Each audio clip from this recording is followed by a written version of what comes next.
in the endgame now.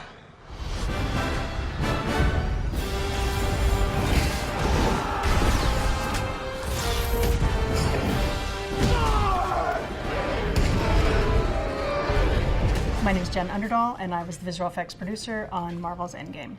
My main tasks are to work with our directors, Joe and Anthony, and our studio heads to make sure that the vendors we are bringing on board are the right vendors for the scope of work that we have for the show.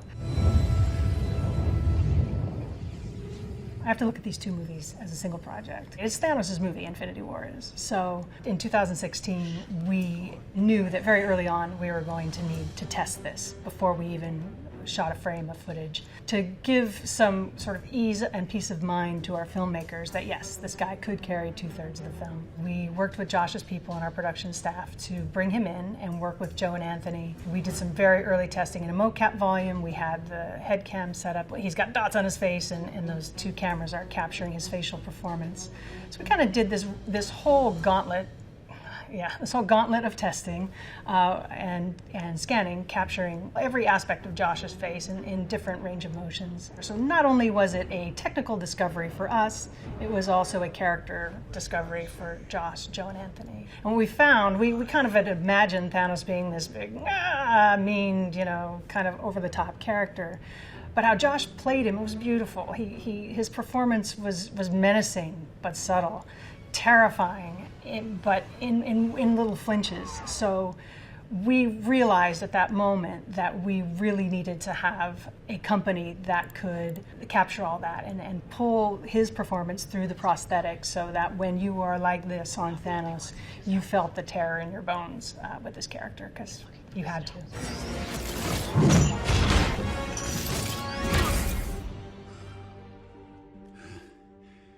All that for a drop of blood.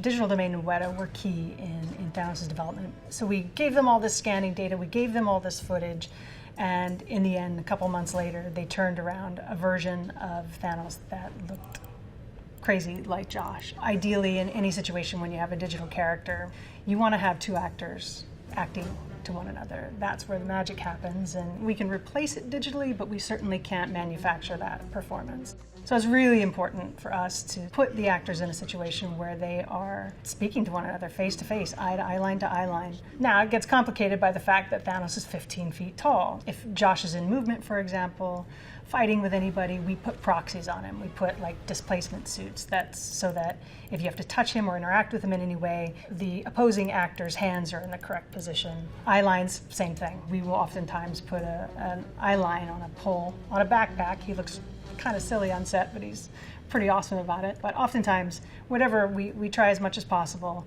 to get eye line to eye line. Maybe smash a few things along the way. I think it's gratuitous, but whatever.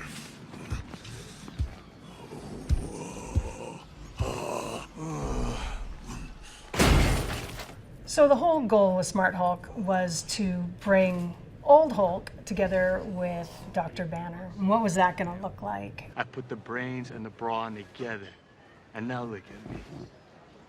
Best of both worlds. Borrowing from the 2D designs that came from Marvel, we then had to sculpt Smart Hulk into a 3D model. You always want to have little anchor points in your digital characters where you see your actor's features to some degree. I mean, everybody kind of fell in love with him actually when we started to see him come to life. And the more we found we incorporated Mark, the more his performance also stayed true to the digital performance. When I had the gauntlet, the stones, I really tried to bring her back. ILM, they had done Hulk from Avengers 1. So we knew that they already knew his character, they knew his skin, how to deal with his skin technically. They knew his musculature inside and out. So really blending him with a more humanoid proportioned character was the right way to go casting-wise for that character. So we find that in visual effects, the more we stay out of the way of the filmmakers and the actors, the better results we're going to get. The footage is what we derive all of our artistry from. So when that is genuine, when that is fluid, when that is moving, we really get the best of both worlds. In a case like Smart Hulk, you want to make sure that Mark is interacting on set with all the other characters. In the case of the Avengers compound, he needs to be there with Tony, he needs to be there with Natasha, he needs to be in that scene. So we'll set up a motion capture volume on set. So he's surrounded by cameras and he's in a mocap suit. So again, visual effects needs to really, in all of our technical gathering, we need to take a back seat to what's happening, all the performing that's happening on set. Cap? Hi, Sam. So in the case of Captain America, what would a super soldier look like if he had aged 106 years? What would his skin look like? So we did some development with that, getting targets with our studio and our directors to say, hey, is this where we should be aiming? Once they bought off on what that look was going to be, we then started casting for a skin double, looking around for an old guy who approximates the same age and face shape of Cap, or what Cap would be, who's shot in the same lighting conditions right after Chris performs. He gives the same lines. He tries to emulate Chris's performance as much as possible so that it doesn't take a whole lot of hammering when we go dink onto Chris's face. In addition to the skin double, you also need to give him sort of an older man's body, older man's sort of overall profile. So as you've seen with Skinny Steve, in Captain America 1, Lola's able to take significant size off of Chris Evans. Pretty much in every instance on Captain America 1 where we're shooting Chris Evans, it's Chris Evans. That's his body, and he's a big dude. We need to get him down to a 90-pound weakling. To do so, Lola will do an overall warp on his body and literally squish him down so that he fits in the plate as this character. They did the same sort of thing, though not with as heavy a hand, for old Cap. They took some neck off of him so he wasn't quite as beefy here, and we shrunk his shoulders and sort of his overall profile to give him that 106-year-old super soldier look. Oh my God! Oh my God, it's so good to see you. Now we've got Endgame Thor. Endgame Thor has lost everything repeatedly. So he has dealt with it by eating a lot and drinking a lot and playing video games with Korg and Meek. So to get this character, we fought really hard to make sure that we had a practical solution to this, because we've seen it done before. You can put a bodysuit on somebody and it can work. Marvel contacted and contracted Legacy Effects to do the prosthetic, and I'll be darned, I mean, every little hair on that thing, every little bit of skin patch, it's super convincing. So we were thrilled when we saw that come through, because it impacts performance. Again, you've got Chris Hemsworth really getting into the part because of the character he's embodying. And for us, it was just cleanup work, really. There were going to be natural seams as he's moving his arms around. There's going to be folds, and you had to kind of suture him into the thing, and so there was a seam down the back that we had to clean up. But by and large, that's Legacy's prosthetic and Hemsworth's hilarious performance. Our work is super easy in those instances because, you're getting the best of both worlds, practical and visual effects. Oh, look. It's like a little puppy, all happy and everything. Do you want to go to space? You want to go to space, puppy? I'll take you to space. In the case of Rocket, for us, pretty easy because we just stole him from Guardians. We had to put him in a new costume, which was super cool. But I think all of the character work had been done pretty early on him, so it was just continuing his arc as a character. Hi. You must be Mom. I got to think, come on, we gotta move. There's no real reason to put dots on Bradley Cooper's face. The difference between a raccoon and a human face is they're pretty far off. We will, when we're in the room with him for ADR, we'll have different cameras on him so that we can see whatever gesticulations he's doing. We can see his facial expressions, and we can take all that, we can translate it into that character. I live for the simple things. Like how much this is gonna hurt. You do have to make these non-humanoid things human. You have to sell it. You have to love them. You have to cheer for them. You have to feel their pain.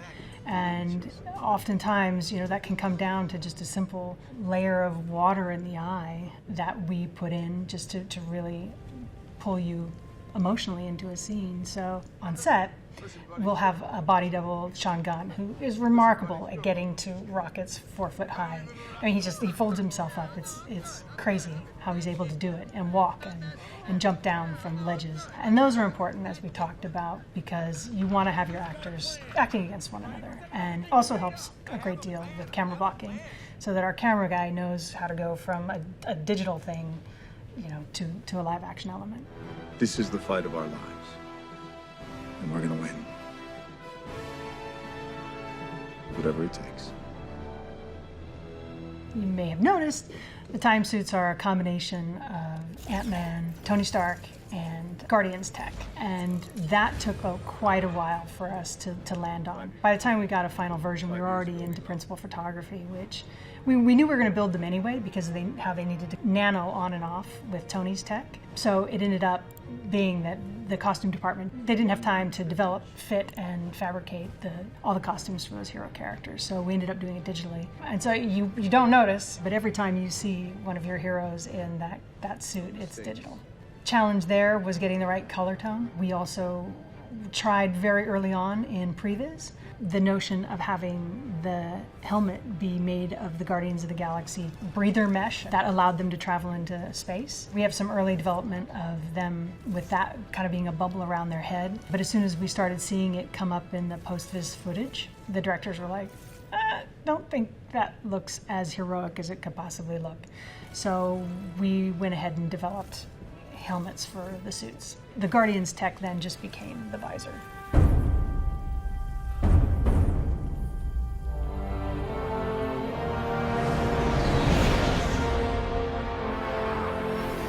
For the final battle, our department provided us with an overall map of where the different beats were going to take place. And we staged our previs accordingly. There was a lot of nondescript areas, but then we had some defining moments where we would try and make it recognizable as an area with a collapsed A, for example, or making sure that the water was coming over was distinguishable and sheer and gave you that sort of, that impact of water rushing in.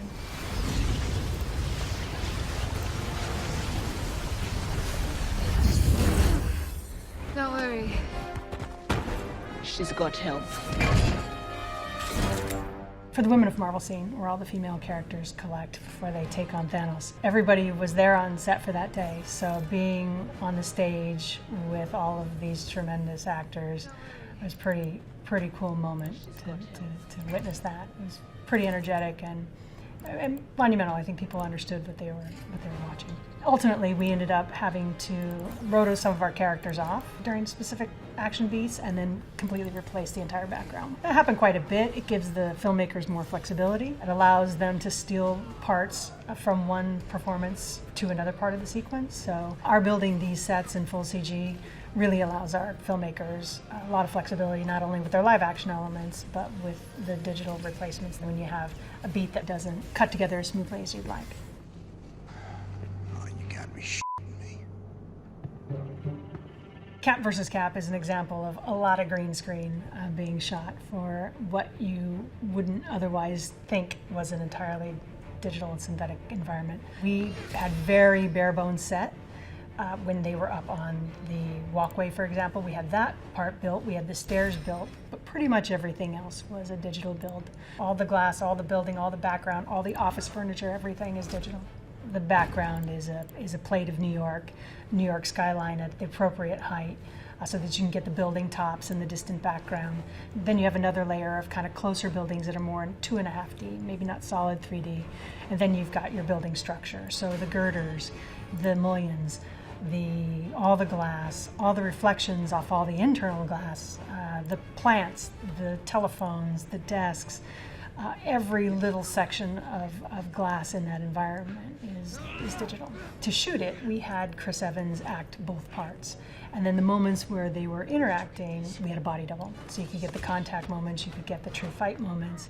And then whenever the face of the body double was visible, we can convincingly do face replacements. So why not get your hero falling, 30 feet in the air? Why not get your hero getting, punched pretty hard? We're able to do it. So with that sequence, it was a combination of Chris Evans shooting each side, and then when they interacted with the body double. That is a full stunt. I want to shout out to the stunts team because they took some pretty hard falls smacking down those stairs. So it was a really impressive stunt.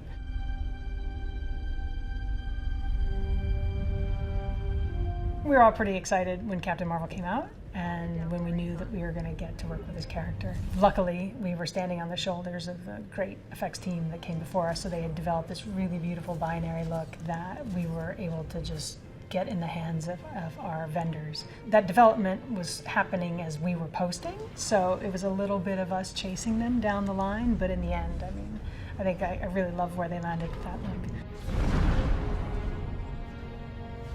Her suit, every time you see it in the movie, when she's in her full costume, is digital. Again, the designs for those suits were not ready in time for us to photograph Brie, so when you saw her at the beginning as she's rescuing Tony Stark, when you see her come back when she's talking to Nat in the Avengers compound with Rocket and Nebula, and then in the final battle when she comes back and kind of saves the day, that's all the digital suit.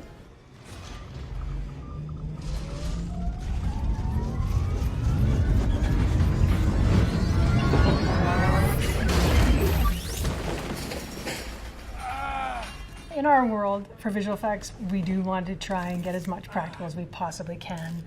Our supervisor made a bet with the line producer that we would have to replace the rat that appears when Scott Lang is coming back from the quantum realm to San Francisco. And Dan insisted that we could find a rat that was trained, that could actually behave on set, and our line producer was convinced we were going to have to replace it. For those of you who are curious, that is not a digital rat. For all the things that we do and for all the things that we replace, that is actually a practical acting rat. I don't have his name, but he's really there. Where'd he go? Steve?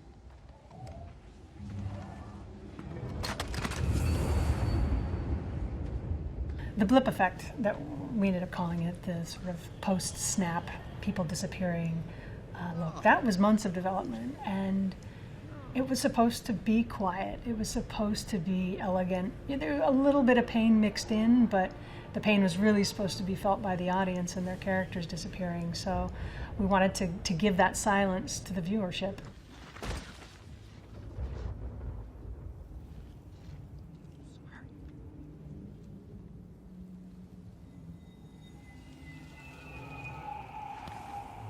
Capturing that, we did about several months of development. We just kept running sim after sim and landed on something that the brothers really fell in love with. It was just running a lot of samples over several months and finally getting to the look.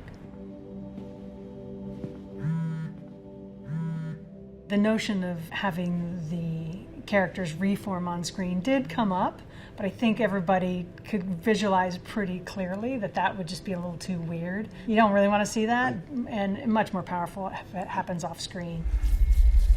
And I am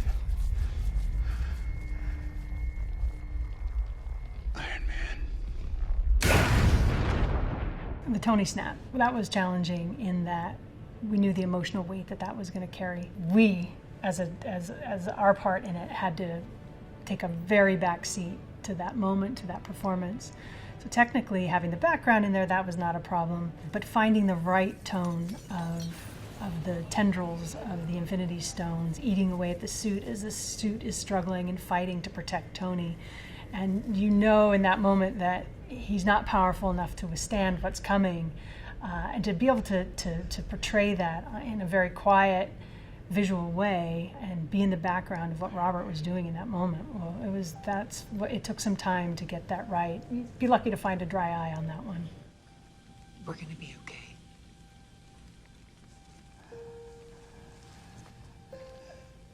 You can rest now. It's going to be really hard for me in my career to top achieving a Thanos and a Smart Hulk. I mean, those characters, for a visual effects person, I mean, those are pretty peak. So I'm enormously proud of the work that we did and of the vendors who came to the table with their A game and continually challenging each other to just get better and better so that the fans and the studio and everybody really got performances from these characters that I think will live on in history in a pretty significant way. Avengers!